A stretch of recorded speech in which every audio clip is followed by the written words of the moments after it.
Hi, this is Alex Ducellier-Muller, and welcome to Dressage Schooling Exercises, Episode 10. This is leg yields and stretchy trot for throughness and connection. This week I'm riding Holly. She's new to me, actually. I bought her in February or March, and she was in foal. So her foal is just now weaned, so this is maybe her 6th or 7th ride back. In the past, she was jumper trained. She's a Holsteiner by Southern Pride. And so she has quite a bit of jumper training, and towards the end of her riding career before she was bred, she had a bit of dressage training. But since then, she's had a foal and been nursing, so we're kind of starting at square one as I get to know her, just to make sure that she's trained the way I like, and we're not leaving any holes in her training. So this exercise is designed to really work on throughness. I actually designed it for Marius, who you met last week. And it's meant to start to lengthen the horse's frame and get them swinging more completely through their back. And I guess that's it. We will commence with the exercise. So this exercise is designed to increase the lateral suppleness through a leg yield and connect that into some hopefully deep stretching, which makes the horse swing their back and become a little more through. So I'm turning up the quarter line and leg yielding out. Wherever you hit the rail is fine. Just do a 20-meter stretch circle there. With Holly, I think I did 2 stretch circles instead of 1 because we're just introducing the idea of a stretch. And most of the time as I finish that 1 circle, she's just starting to stretch where I want her. So I think several times in this exercise I go around twice instead of once. When you finish that stretch circle, you just trot down the long side, canter in the corner, and then ride a circle down here. The size of your circle depends a lot on your horse's training. So with Holly, I'm working on going forward and through her back, especially in transitions. So I'm going to ride a 20-meter circle. But if your horse is a little bit more balanced and could use help stacking up the outside shoulder, by all means, ride a 15-meter circle there. I think 15-meter circles might do a little bit better job controlling the outside shoulder. And then you're going to canter across the diagonal, so concentrating on the horse's balance. Holly wants to break a little early through the exercise, so ideally we want that trot transition to happen at the center line. Obviously that time she broke a little bit soon. So the idea behind this exercise is to combine the lateral connection, the inside leg to outside rein that occurs in the leg yield, with a little bit of the suppling properties of lengthening the top line for the stretch, and then getting the horse to go a bit more forward with the canter transition. So this demo horse is going to demonstrate a very realistic view, I think. She's normally actually a little bit more connected than she was this day, but for whatever reason, I put a new bit on her. It was windy, whatever. We just didn't have a super solid connection this day, which is fine. That happens with horses, especially. She's coming back from having a baby, so she's not strong, and we're getting to know each other.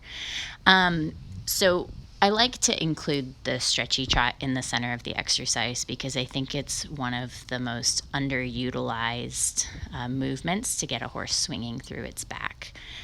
So I like including exercises where the horse has to stretch pretty reliably. I think as I run through this exercise, I probably do 12 stretchy trot circles, which I believe is way more than most people do in their rides. So once a week or so, I like to choose an exercise that has all that stretchy trot just to make sure that I'm being attentive to my horse's desire to stretch.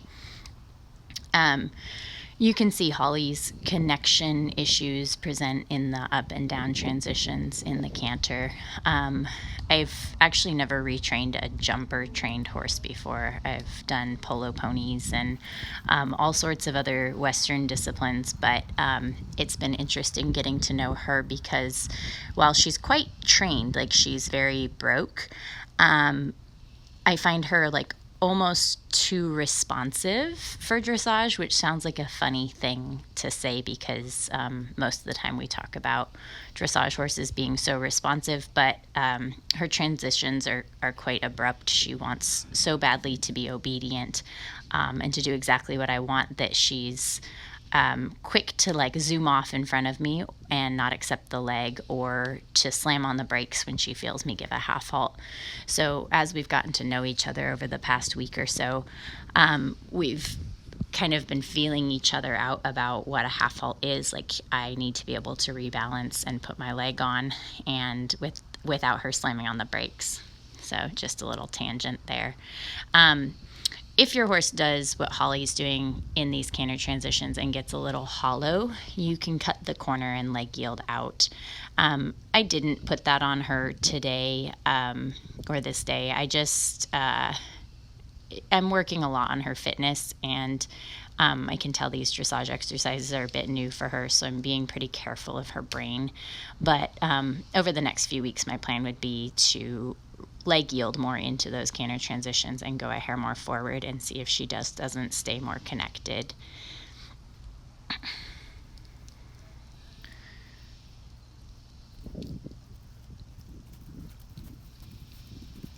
So I like the trot there. She got a little bit more swing.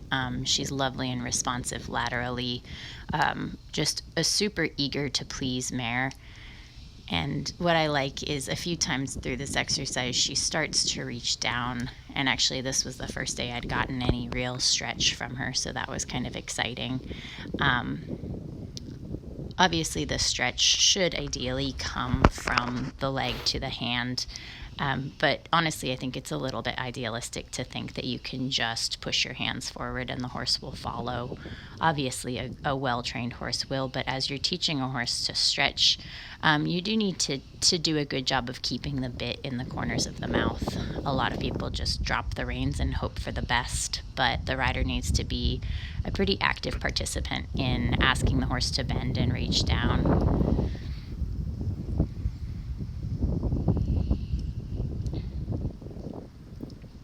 I'm having fun playing with Holly's canter. She's got a super active hind leg and kind of an interesting canter to sit. She almost like hovers in midair. So I've been playing with pushing it a little forward without letting it get too quick and on the forehand. And then using the outside aids to stack her up onto the outside hind a little bit more. So that's been kind of an interesting learning curve for both of us. This is probably, I would say, a pretty solid exercise for horses that are in the same situation as Holly or are babies, where Holly's getting fit after her baby, because you've heard me say it before if you've watched any of my videos, but my favorite exercises go both ways.